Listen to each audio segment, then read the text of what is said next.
Yo, c'est Migruine et alors, aujourd'hui j'enregistre sur un setup audio complètement éclaté, veuillez m'excuser. Mais aujourd'hui du coup on se retrouve pour la review de l'épisode 11 et 12 de Whisper Me a Love Song.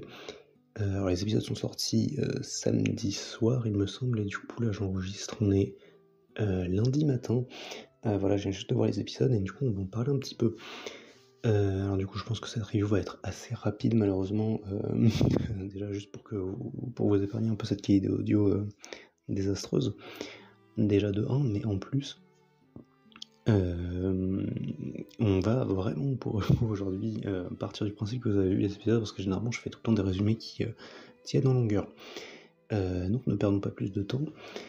Alors, le truc qui était sympa déjà au début de cet épisode, c'est que du coup, l'épisode 11, c'est que ils ont changé l'opening. Alors, visuellement, fallait le noter, c'est très très rapide, mais du coup, il y a 2-3 plans au début qui changent, un peu plus au milieu, et aussi, on voit enfin l'œil de Shio, parce que genre, ça me rendait fou en fait.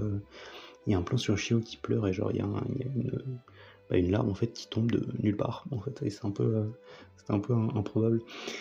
Mais voilà, c'était changeant sur le ping, et aussi également ils ont pas, enfin il n'y avait pas les endings, genre l'ending 2 qui est vraiment une masterclass, mais j'en ai déjà parlé dans ma review précédente, donc allez la voir pour avoir mon avis global sur la série pour l'instant.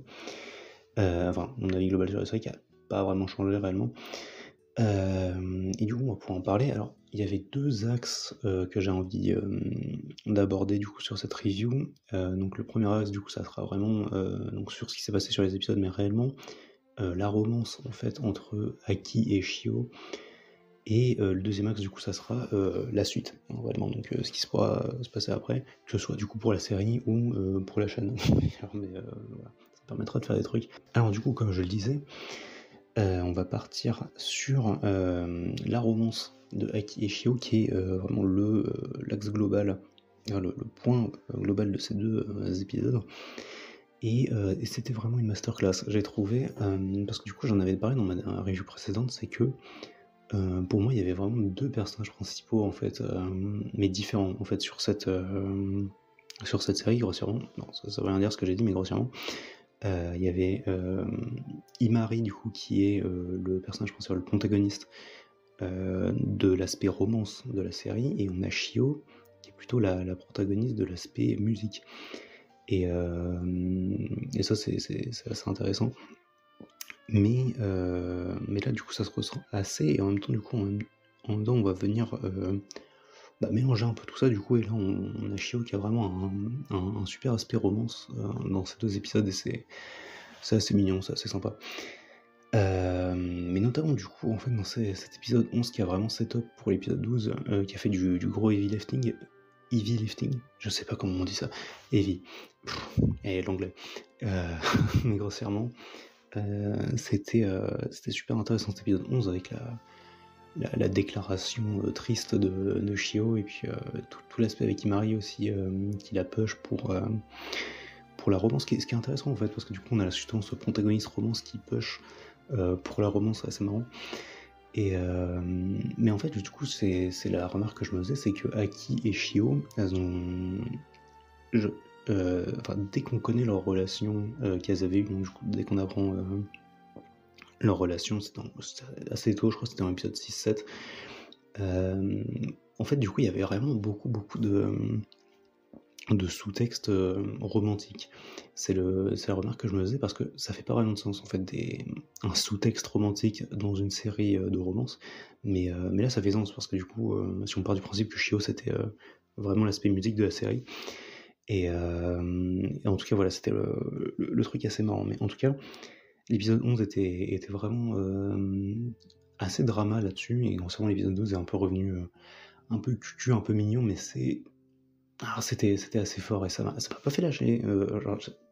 J'avais la gorge un peu prise, j'avoue, j'étais assez ému, c'était mignon. Mais en plus j'étais assez surpris, parce que cet épisode 12 s'est arrêté sur le chapitre. Alors je le mets à l'écran parce que j'ai oublié c'était quel chapitre, mais c'était assez intéressant parce que du coup c'était un chapitre qui était assez récent dans ma tête. Genre c'est un chapitre qui est sorti genre cette année. Et en tout cas, voilà, c'était assez intéressant là-dessus, du coup, c'est assez récent. Voilà, ça c'était à peu près l'aspect romance. La musique était folle aussi, hein, j'en ai parlé déjà dans ma review avant, mais là, on a eu un peu moins de musique, un peu moins d'aspect musical du coup sur ces 2 épisodes, mais c'était quand même assez fort. Et je sais pas quoi dire d'autre en fait, parce que pareil, cet épisode 12 se termine très très bien et c'est très mignon, mais alors ça va me permettre de passer du coup sur mon deuxième sur ma deuxième séquence, ce deuxième segment, qui est du coup la suite. Alors, ça va paraître bizarre pour certains, parce que du coup, je suis toujours le mec à demander plus de suite, plus de saison 2, et je suis toujours le mec à demander une saison 2 pour Citrus, alors qu'on n'en aura jamais. Une saison 2 pour Blooming Toyo aussi. Mais on n'aura pas, et c'est un peu triste. Mais Blooming Toyo, je sais pas, mais voilà.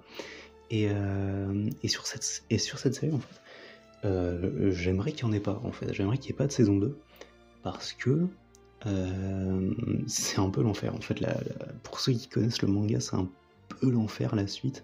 Parce que ce qui est bien, c'est qu'on a un peu de la suite, du coup, justement, sur la relation Aki et Shio, en fait. Et c'est pas plus mal, en vrai, hein, parce que du coup, à se mettre ensemble, donc j'allais dire à se remettre ensemble, parce que elles ont une séquence où genre elles se quittent, c'est assez terrible, mais c'est ça que je parle en fait. Au niveau du sous-texte, c'est genre avec le fait que est-ce qu'elles sont en couple ou pas, enfin c'est genre elles sont comme un couple, mais en tout cas voilà. Et puis il y a cette séquence aussi, puis je reviens là-dessus avant de terminer, mais il y a cette séquence qui est très très dure où il y a Aiki qui dit j'ai envie qu'on redevienne amis, et genre Tashio qui est en mode Dolom, genre ami, le mot tabou quoi. Et c'est assez fort, et puis mais voilà, encore une fois sa déclaration triste est incroyable. Mais je reviens là-dessus parce que pourquoi j'ai pas envie qu'il y ait une saison 2, parce qu'en fait, alors certes on a de l'avancement sur Aiki et Shio, mais malheureusement on a de l'avancement sur je suis désolé, il y a le chien qui commence à gueuler, de l'avancement sur la romance de la sœur de Aki, j'ai oublié son prénom, mais c'est pas génial, et en fait malheureusement on a vu dans l'épisode 11 des petites bribes de sa romance, et enfin, c'est une forme d'amour qui est intéressante à étudier en fait réellement, et oui, juste à étudier en fait globalement, mais et à en parler, mais voilà, c'est pas génial. Mais j'ai pas envie d'en parler ici parce que c'est un peu infect. Et c'est à peu près tout pour Whisper Me Love Song. Et un truc que j'ai appris récemment, c'est que du coup on va avoir une saison 2 de Looking Up to Magical Girl, que j'attends patiemment parce que du coup c'est un arc que j'aime bien. De manière marrante en fait, je crois que c'est l'arc des Shio-chan, donc c'est un peu marrant. Mais voilà, c'est à peu près tout pour cette review. Moi je vous dis à la prochaine, et donc du coup ça sera probablement cette fameuse saison 2 de Looking Up to Magical Girl, je ne sais pas. J'ai toujours pas vu je crois que c'est un film ou un OAV Yoruyuri, donc je vais essayer de me renseigner là-dessus pour essayer de faire une petite review dessus, parce que c'est une partie que j'aime bien. Voilà, c'est à peu près tout, je vous laisse, bisous tout le monde et à la prochaine.